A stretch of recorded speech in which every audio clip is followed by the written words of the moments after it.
All right, so Notre Dame moves to the national championship. I think James Franklin is a good football coach, but he got out-coached. His 12th straight loss to a top-5 team just at Penn State. And in big games, the little things matter.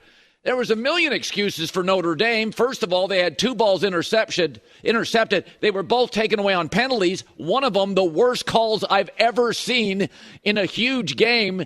They called a pass interference on a wildly underthrown ball.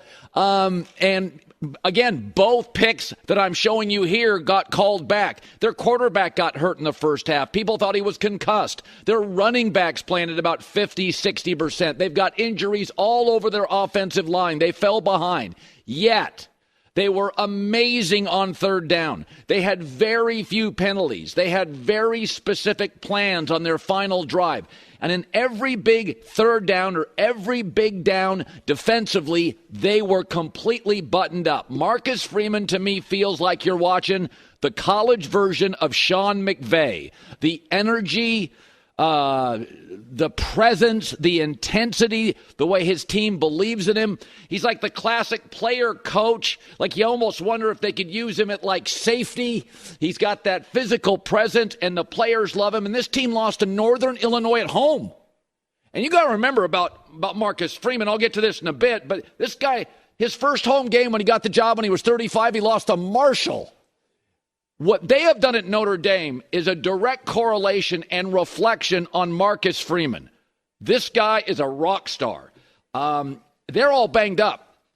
And I thought it was fascinating at the end of the game. James Franklin's a good coach, but he can't learn from his mistakes. They make too many in big games. I mean, they had the 8 guys on the field in that final Notre Dame field goal kick. Why are you throwing the ball with 33 seconds left in that game? What are you doing? I mean, you don't trust your quarterback. He didn't complete a ball to the receivers all night. You ran before that, so you kind of wanted to get to overtime. When I watched Notre Dame's final drive, I saw, 7 plays, 26 seconds, using timeout, using Riley Leonard. There was an absolute plan on how to use this big. I like this kid way more than everybody else, apparently. I see a little bit of Josh Allen, maybe just a little bit, but they had a specific plan. It looked like Penn State decided, hey, let's go to overtime. Wait, what? We gained 12 yards? Hey, let's go for it. That's not a plan. That's just making crap up as you go.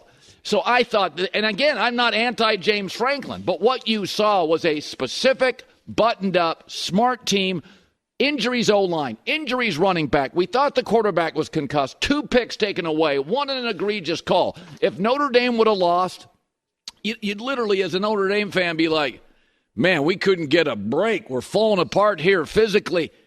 And yet they won. So what I saw in this game was 2 young quarterbacks with talent, both a little nervous, 2 strong defenses, 2 huge brands, 2 limited passing attacks down the field, especially for Penn State, but 1 head coach that everybody in America, with 1 5-star recruit, 1 is playing in the national championship. You go to Georgia, Bama, these teams the last couple years, Ohio State, Notre Dame, it's different. The rosters are different.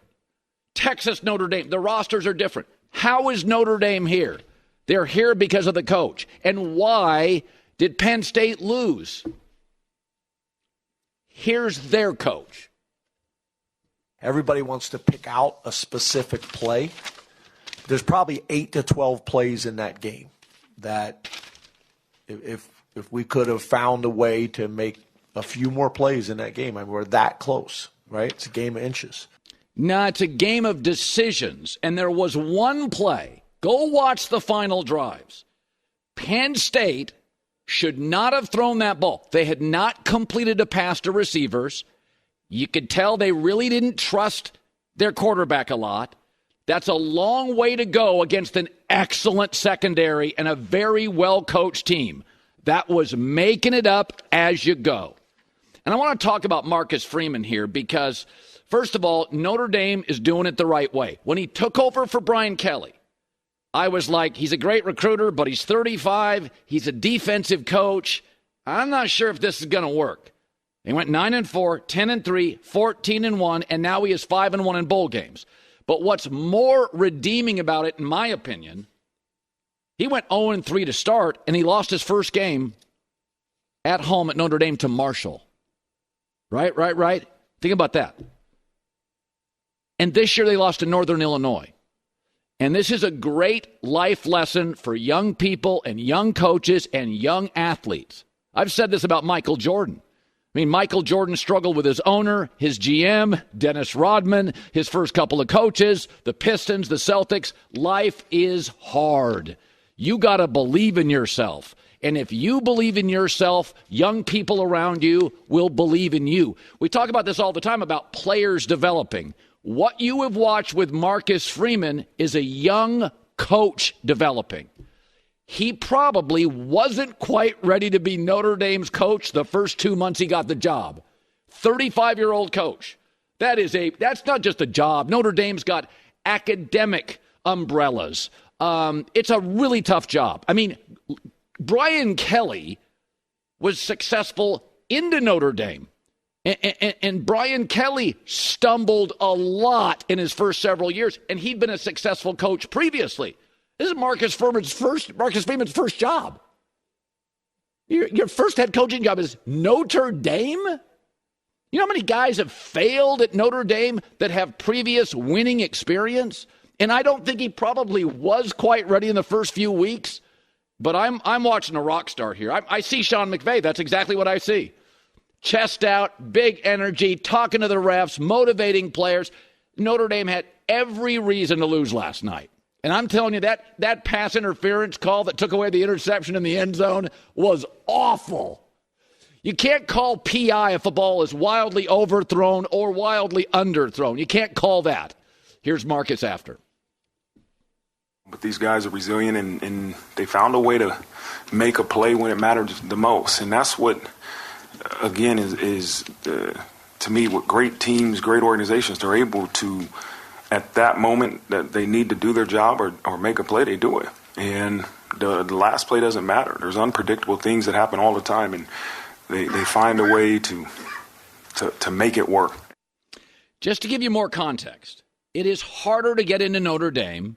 And then once you're in Notre Dame, the workload for student athletes is as hard as maybe any place not called Stanford. I mean, it's hard. They can't take anybody. Think about this.